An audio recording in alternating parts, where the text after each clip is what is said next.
Hi everyone, this is Rain Dance, ex-religion, ex-Mormon, and I still feel like someone is really trying to block me from speaking, and so I had to go through it again of my energy that anyone has stolen or taken from me without my permission. I call it back to me from every person, place, and thing, time, dimension, a moment. And anything that was negative, I had asked the Divine One to turn it into light and into positivity. But if it was like seriously way too evil and wicked, to return that back to sender to every person, place, and thing, time, dimension, and moment.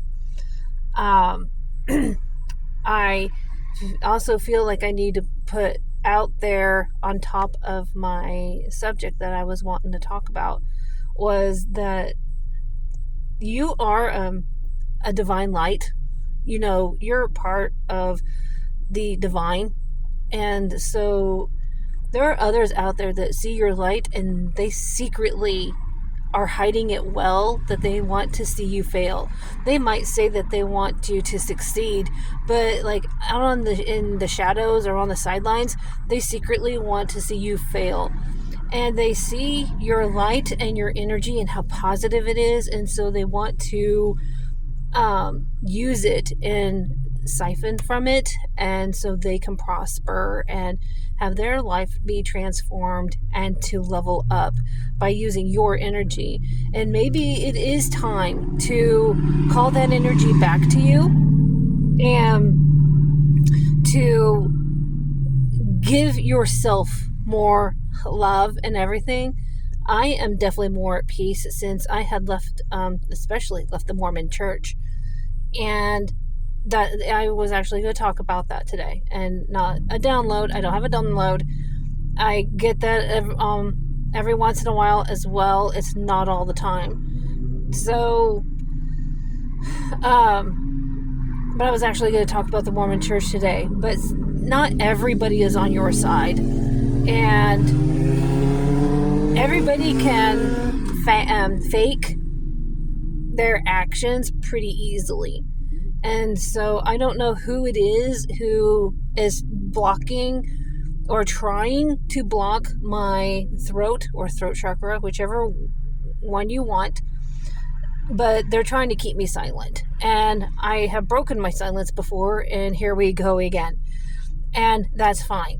You know, learning from your mistakes so you can push through these barriers and to come out stronger than where you began. So my subject actually was about the ex-Mormons kind of in a way being bullied by the Mormons, and the Mormons will probably more than likely deny it like they always do and say, no, that's not us, and whatever, whatnot. But before I get into that, so something else just hit me. So going back on what I just said, you don't fit in everyone's mold. You haven't maybe found your path yet, but you will. And there is a divine, specific, particular path made just for you, and a mold made specifically and just for you, where nobody else is going to fit in it. And it's going to go against the masses of what everyone else believes. You have a mind. Think for yourself and go through your work of emotions and mental thoughts and everything, and what some people call your shadow work. Go through it and maybe even ask, why am I feeling this way, or what's going on, why is this being brought up again, and talk with your spirit team. I am having to a little bit more, so I am preaching to the preacher here. So it's just not you. But you're a divine light, and people see that and they don't like it, and they're trying to dim it down. They're trying to cover you with mud, or even drag you through the mud or whatever and whatnot. So just keep a positive outlook. I'm having to as well. Show yourself a little more love, even if you have to give less to others. because really, I'm starting to find out as well, time is not only energy, but it's also very expensive. I have a motorcycle that's going back behind this car, back and forth. Was that like the second or third time? Oh, every time I want to park alone and people park around me. And every time I just want to be alone, things like this happen. So if someone really doesn't want me to talk, let me roll up my windows. This is kind of hilarious. Tell me that's not confirmation. Tell me that's not confirmation. So maybe it was confirmation on that I am speaking truth and I am talking to someone here, and you hear this motorcycle just going by like 2-3 times. So anyway, that was funny. So you hear this saying that sorry, and that just has me laughing right now, about the ex-Mormons, that so they left the church but they can't leave it alone. And that's not entirely the ex-Mormons' fault. It is, but because it's a choice. It is a choice. But then there's a flip side of that, or flop, actually. Because there are some ex-Mormons who really did want to leave it alone. There were ex-Mormons that wanted nothing more to do with it, and I'm sure there were plenty, until some of them felt like they had to tell their story and get it out on social media. And I'm sure this is what the general authorities and the leaders of the church were afraid of the lies that they were covering up. And so, anyway, the Mormons would come back around and try to steer us back to going into church, because it's a membership. And you have to be going through the lessons and the sessions of the missionaries, and then if you accept the church, you need to be baptized as a member. And so then you have to go through the process. I would say, imagine a harder process, where it was back in my time, almost a decade ago. It was hard to get your name off the list. I mean, you could have your name off the list, but they would call it inactive. And that's probably actually what was going on with some of these ex-Mormons, that their name was still on the list, being inactive, trying to get these members to come back to church any way possible. Even if it was through manipulation and gaslighting, let's get these inactive members back in church. Now, I'm not sure about the ex-Mormons, because I'm one that excommunicated the church and they haven't come back around. Had some that knocked on my door about 2 months back, but I said my piece of, hey, you know what, I'm not interested, and I sent them on their way. I think until you do a big no-no, or which is being baptized in another religion, or you somehow excommunicate them, or them excommunicating you for questioning the church and using your own head to question the church because you're finding out lies and everything, then they start frowning down on it, looking down on it, and you ask too many questions, you can get excommunicated. Put videos up as you're a member, and you don't take them down, exposing their lies, and then you can be excommunicated. So there's a lot of loopholes in everything to this religion, because they will not stop bothering you. Yeah, you're out, and you are out, but there's a process on them acting like they really care, and they really don't. And what I'm saying here, I'm really not sorry for what I'm exposing here, and whatever, I really don't care.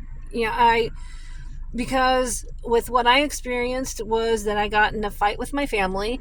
A Christian family member helped me for 2 weeks to get out of the situation when I finally found out the truth, after being 10 months in shock. With the more I read, the more I dug, and the more I dug, the more I read, and it spiraled out of control those whole 10 months. So I go with my Christian family's home, and I did the big no-no of being baptized in a different church. I am now no longer of any religion, thanks to my experiences and or unexplained. Came back, got in a fight or an argument with one of my siblings, and then it was a non-denominational Pentecostal friend at the time that helped me out. I said, come and get me, and eventually they did. They put me in a hotel under their name, and because who I was supposed to meet up with was a Baptist friend, but they had events going on that night. So we met up the very next day, and so I went down to Arkansas from that point forward. That ended a cycle and a whole brand new fight because I am flipping my family out. Did not say a word where I was going and wasn't going to tell them, even had the location turned off on my phone.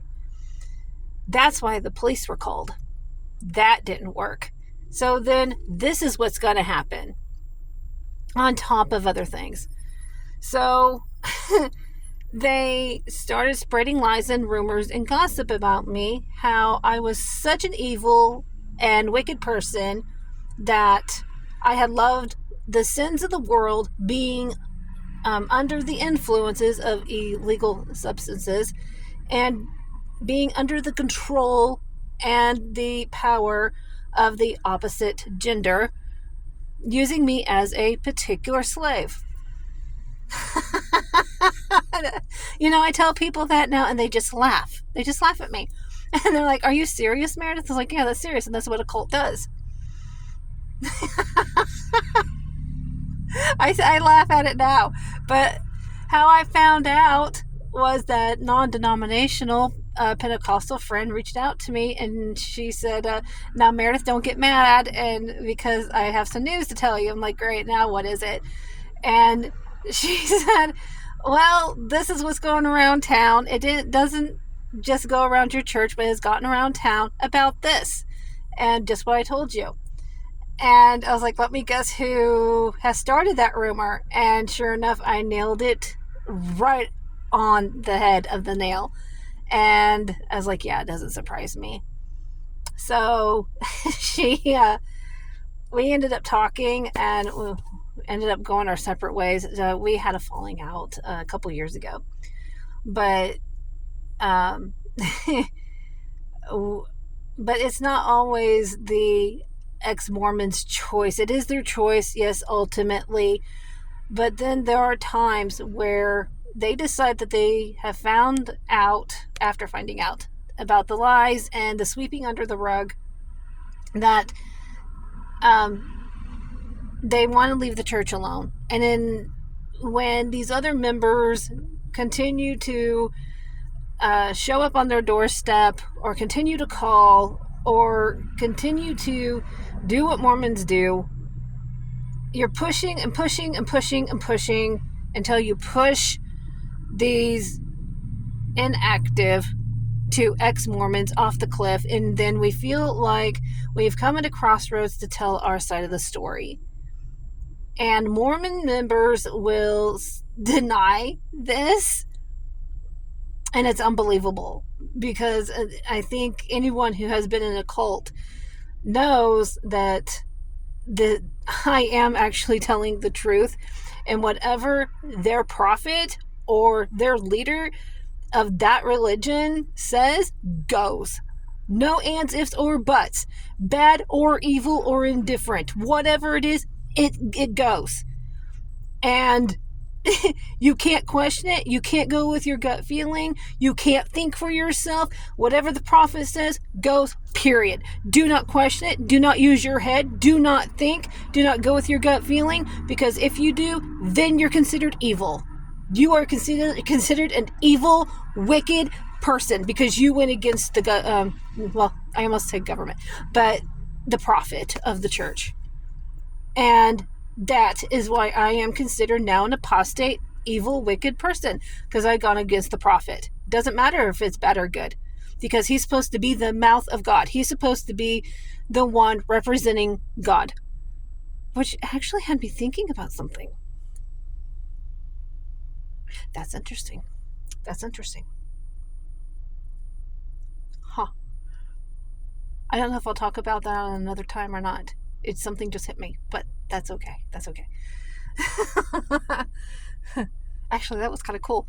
Anyway, I will talk to you guys later. You guys be blessed and blessed be. Just remember, you're part of divine light and you are part of this planet. You're part of the universe. You're part of the divine source. So, everything happens for a reason. So, if you know that you have like this struggle in life and that you never fit in, you're the black sheep and the black wolf, indigo child, scapegoat, outcast, you're on the right path. You're not alone, because I never fit in either among family and friends, church members, school friends. I never fit in, and so you're not alone. You guys have a good day. I'll talk to you later.